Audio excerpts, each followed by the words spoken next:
Hey guys, welcome to another data recovery video. I'm a professional data recovery engineer and people mail in damaged SSDs like this one and I have to get the data back.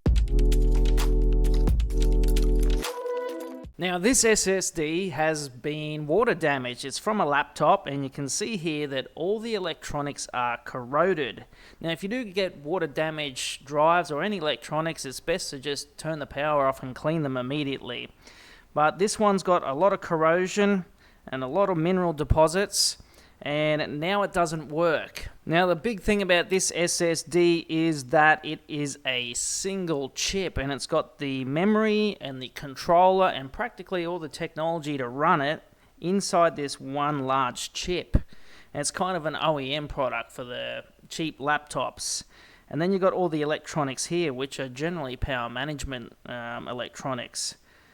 Apart from that, all we know is it's made by Samsung. It does have a model number there, which probably doesn't mean much to anyone. And that's about all there is to it. On the other side, it's just a blank, clean slate with the pinouts. So, first thing I'm going to do is let's have a look and see if there's any obvious shorts. So I'll do some quick probing just to get a general idea what it is. I will not power it up when it's completely corroded like this. I'll have to clean it all up, but let's just have a look around at these caps.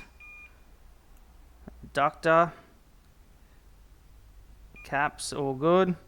Inductor all good.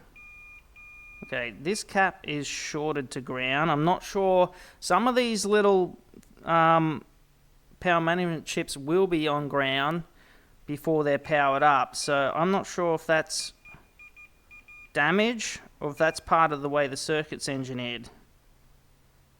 Up here it's heavily corroded and I'm not even going to bother touching anything in there.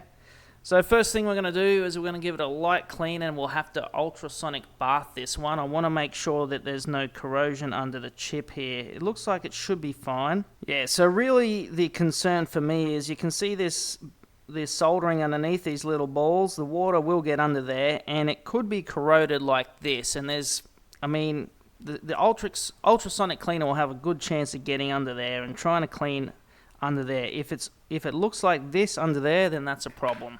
I'll get in a bit closer to show you actually how bad it really is. Heavily corroded, lots of mineral deposits, all inside here, particularly up in here. It's kind of nasty.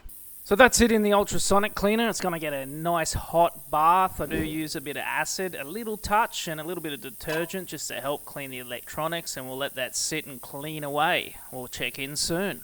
So this is what it looks like after it's been cleaned. It looks almost brand new. You can barely tell the difference. You can still see a bit of corrosion here,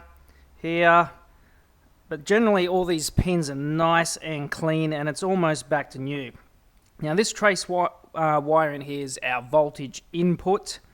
Then it comes to this chip. I believe this chip powers the core, the CPU, at 1.8 volts. We can test that. Now earlier these were at ground. I thought that was possibly normal. I still think that's normal for this one. The CPU at 0.91 volt, and this one here should power our NAND memory. So should be 2.5 volts for memory. So I will have to check all that. It's pretty common that I get used to seeing things and testing things, but I can't always remember correctly. So I'll probably blog it on my website.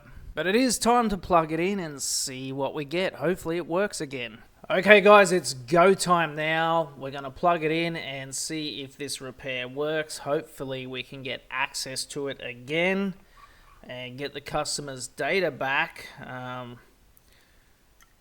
plug it in now.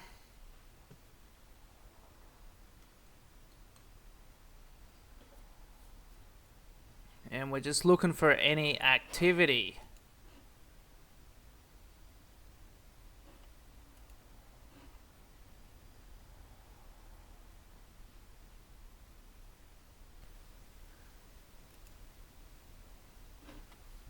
Okay, there it is. Exciting news. Is that everything correct? Let's run a test and see if it's working.